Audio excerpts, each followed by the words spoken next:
ညာရဲ့တစ်ခုကိုတင်တဲ့အချိန်မှာပညာတွေသင်ယူနေတဲ့အချိန်မှာဒါကျွန်တော်တို့သင်တန်းကျောင်းတွေမှာလည်းဖြစ်နေအောင်တခြားဘယ်ပညာရဲ့ပဲသင်ဒီလိုပဲဖြစ်နေပါလိမ့်မယ်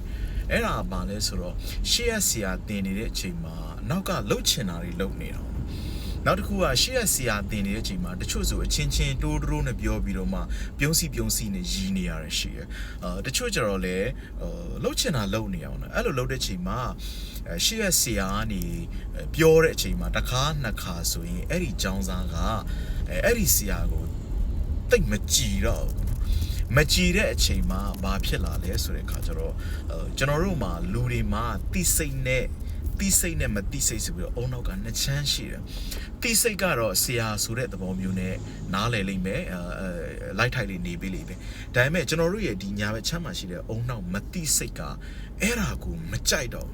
မကြိုက်တဲ့ချိန်မှာဘာဖြစ်လာလဲဆိုကိုမကြိုက်တဲ့လူတယောက်စီကဘယ်လိုပညာရဲ့မျိုးမှစီပူလို့မရဘူးဘာကြောင့်လဲဆိုတော့အဲ့ဒီမတိစိတ်က तू မကြိုက်တဲ့လူတယောက်ကပြောတဲ့စကားကိုဘာပဲပြောမှားမှန်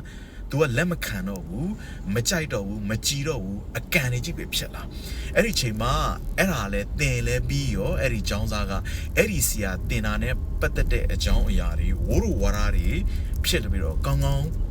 ရမှာမဟုတ်တော့အဲ့ဒီချိန်မှာအဲ့ဒီဆရာကမကောင်းဘူးဆိုတာဖြစ်လာမှာတချို့ဆရာမကောင်းတာတွေလည်းရှိပါလိမ့်မယ်အဲ့တော့အကောင်းဆုံးကတော့ဆရာကောင်းမကောင်းကိုကတော့အကောင်းဆုံး participate လုပ်ပေးဖို့လိုတယ်ဒါမှသာလျှင်ဆရာနဲ့အကြောင်းသားတွေကအဘေးအယူတိုင်ပင်ချိန်မိမှသာလျှင်ပညာရဲ့တစ်ခုကကောင်း learning လုပ်လို့ရတယ်ကောင်း memorize လုပ်လို့ရတော့เนาะဒီအကြောင်းအရာတွေကလည်းဘာလို့ဒီလိုပြောနေရဆိုတော့ကျွန်တော်တို့သင်တန်းကျောင်းတွေမှာလည်းအခုဒီလိုမျိုးတွေဖြစ်နေတော့အဲ့တော့ပညာရဲ့တစ်ခုကိုသင်တဲ့အချိန်မှာရှေ့ရဆရာတွေနဲ့ participate လုပ်ပေးပါရှေ့ရဆရာတွေကို respect ပေးပါဆရာတွေကလည်းကျောင်းသားကို respect ထားပါအဲ့ဒါဆိုလို့ရှိရင်အဲ့ဒီဆရာသင်တဲ့အရာကိုအဲ့ဒီကျောင်းသားကအများစု absorb လုပ်နိုင်လိမ့်မယ်အဲ့လိုမှမဟုတ်ဘူးဆိုရင်ဝိုးတို့ဝါရနဲ့တိုင်းနေပတ်နေလိမ့်မယ်